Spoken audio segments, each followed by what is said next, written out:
Yau layin ma gabaki ɗaya ba kowa. Ka ji ƙato. Yawwa ga wani can bari ya ƙara su. Kai, ya naga kana wani bubbudawa ne.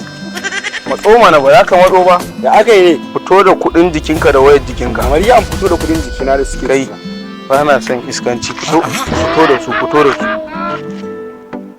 da su. Ana ma sukunna ka tafi da allon kwaɗo. Ana magana. Kana mutane iskanci. Mutane ba su san yanzu sana'ar muka fito yi ba. Yawwa ga wani can shi ma. Bari shi ma ya ƙara su. Haka sai na ci wayoyi da yawa. Kai, ɗan soyayya. Minti ɗaya mana. Bari masoya zan kira ki.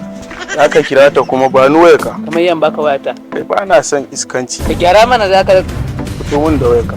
Kana ware. Banza kai.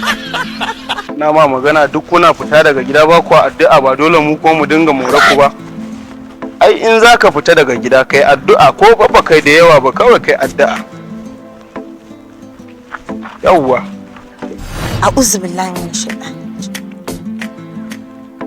Bayo Allah amma da kin yi addu'a da zaki fito.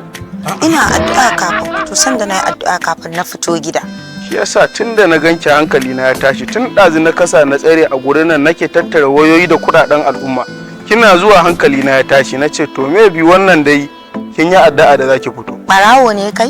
Kawai muna tara hanya ne mu samu na abinci. Ai ina addu'a ni kan kafin fita gida saboda addu'a ai makullin mumini. Let's go! Ki daure ki ci gaba da yi yanzu dai ta miki rana. Na gode. Ba da baki ba ke ma sai na karɓo yanki. Na gode. Yaki sa ta. Alama wuce to. Mutane ba sa addu'a. Bari in tashi haka. Ayo!